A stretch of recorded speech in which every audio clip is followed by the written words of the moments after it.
తెలుగు ప్రజల నమ్మకం, తెలుగు జాతి బలం, తెలుగుదేశం స్వరం అయిన మన ప్రియతమ ముఖ్యమంత్రి శ్రీ నారా చంద్రబాబు నాయుడు గారికి, దాన గుణంలో కలియుగ కర్ణుడైనటువంటి శ్రీ అశోక్ గజపతి రాజు గారికి,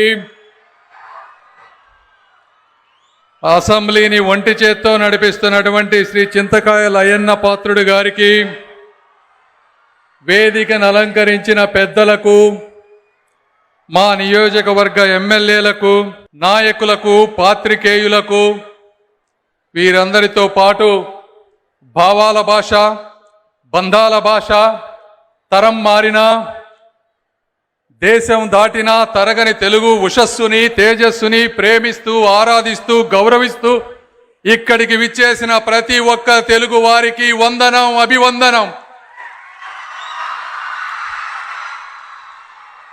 శతాబ్దాల ఘన చరిత్ర కలిగిన తెలుగు భాషాభిమానులు ఒక చోట చేరిన ఈ అపూర్వమైన, ఆనందమైన, అద్వితీయమైన వేడుక ఈ ప్రపంచ మహాసభలు. తెలుగు భాష కేవలం సంభాషణ మాధ్యమం మాత్రమే కాదు, శతాబ్దాలుగా ప్రతిధ్వనిస్తున్న మన పూర్వీకుల స్వరం. వేల సంవత్సరాలు పైగా సాహిత్య సాంప్రదాయాన్ని నింపుకున్న ఒక మహాసముద్రం. అన్నమాచార్యుల కీర్తనల నుండి శ్రీ విప్లవ కవిత్వం వరకు, నన్న మహాభారతం నుండి విశ్వనాథ సత్యనారాయణ ఆధునిక సాహిత్యం వరకు తెలుగు ప్రపంచానికి విజ్ఞానాన్ని, వినోదాన్ని, విప్లవ స్ఫూర్తిని అందించినటువంటి భాష ఈ తెలుగు భాష.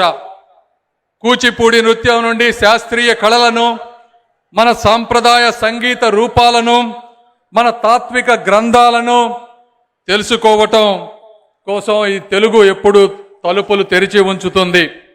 తెలుగు నేర్చుకోవడం ద్వారా మనల్ని మన మూలాలతో కలుపుతుంది, తరతరాల మధ్య కుటుంబ బంధాలను బలపరుస్తుంది. ఒకప్పుడు వెంకయ్యనాయుడు గారు చెప్పినట్టు, నాన్న అనే పదంలో ఉండే నమ్మకం, గురువు అనే పదంలో ఉండే గౌరవం, దేశం అనే పదంలో ఉండే ధైర్యం ఒక్క తెలుగు భాషలోనే వస్తుంది అని మీ అందరికీ నేను తెలియజేస్తా ఉన్నాను. తెలుగు నేర్చుకున్న పిల్లలు రీసెర్చ్లో చూస్తే వారికి విషయ పరిజ్ఞానం కానీ, జ్ఞాపక శక్తి కానీ, సృజనాత్మకత కానీ చాలా ఎక్కువగా పొంది ఉంటారు. నేను కూడా 25 సంవత్సరాలు అమెరికాలో ఉన్నా ఈరోజు మీ అందరితో కలిసి ఉన్నాను అంటే దానికి కారణం తెలుగు భాష, ఆ భాషపై ఉన్నటువంటి మమకారం, ఆ భాష మీద ఉన్నటువంటి పట్టు అని మీ అందరికీ నేను తెలియజేస్తా ఉన్నాను. చిన్నప్పుడు మా తల్లిదండ్రులు మాకు గోరు ముద్దలు తినిపించేటప్పుడు చందమామ కథలు, సామెతలు చెప్పి పెంచారు. ఈ రోజుల్లో లాగా సెల్ ఫోన్లు పెట్టి పెంచలేదు కాబట్టే ఈరోజు మీ అందరి ముందు నేను మాట్లాడగలుగుతున్నానని కూడా తెలియజేస్తా ఉన్నాను.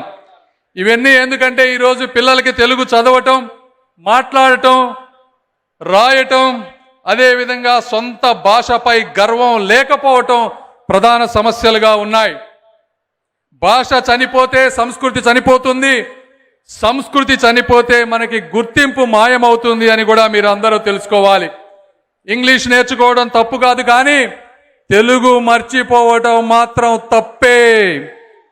మనకి 2 కళ్ళు ఎలా ఉన్నాయో 2 భాషలు కూడా ముఖ్యమని అందరూ తెలుసుకోవాలి. దీనిని పరిరక్షించడానికి, వ్యాప్తి చెందించడానికి అందరం కృషి చేయాల్సినటువంటి పరిస్థితి ఉంది. అందరం ఇంట్లో తెలుగులో మాట్లాడాలి. నేను కూడా అమెరికాలో ఉన్న మా పిల్లలతో ఎప్పుడు తెలుగులోనే మాట్లాడతాం. ఎందుకంటే తల్లిదండ్రులే మొట్టమొదటి గురువులు పిల్లలకని తెలుసుకోవాలి.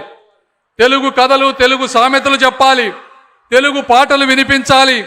మన భాష విలువను, చరిత్రను, గొప్పదనాన్ని ప్రతి ఒక్కరికి తెలియజేయాలి. అదేవిధంగా ప్రభుత్వాలతో తెలుగు సాహితీ సంఘాలను, గ్రంథాలయాలను మరియు సాంస్కృతిక కార్యక్రమాలను మనం అందరూ కూడా మద్దతు ఇవ్వాలి. తెలుగు రచయితలను, కవులను, కళాకారులను ప్రోత్సహించాలి. ఈరోజు గౌరవ ముఖ్యమంత్రి గారు ప్రతి ప్రభుత్వ కార్యాలయంలో తెలుగు భాషని ముఖ్యంగా చేసినటువంటి గొప్ప వ్యక్తి నారా చంద్రబాబు నాయుడు గారు. అదేవిధంగా తెలుగు భాషను ప్రోత్సహించడానికి 10 కోట్ల రూపాయల బడ్జెట్లో కూడా ప్రవేశపెట్టినటువంటి గౌరవ ముఖ్యమంత్రి శ్రీ నారా చంద్రబాబు నాయుడు గారు. వీటన్నిటికంటే ముఖ్యంగా తెలుగు వారి ఆత్మ గౌరవం స్వరాన్ని వినిపించిన మన తెలుగునాటి వటవృక్షం అన్న నందమూరి తారక రామారావు గారు. ఆఖరిగా ఈరోజు తెలుగు భాష తగ్గిపోవటానికి కారణం ఇంగ్లీష్ కీబోర్డ్స్, కంప్యూటర్ యుగం రావటం. అయితే ఇందులో అందరం కలిసి స్కూల్స్లో కానీ కంప్యూటర్స్లో కానీ తెలుగు మీద ఒక ఉద్యమంలాగా చేస్తే తప్పించి తెలుగుని బ్రతికించడం కష్టమైపోతుంది. కాబట్టి సామాజిక మాధ్యమాలలో, ఎందుకంటే ఈరోజు పిల్లలందరూ కూడా సామాజిక మాధ్యమాల ద్వారా మాత్రమే తెలుగు కానీ ఇంకోటి కానీ చూస్తూ ఉన్నారు.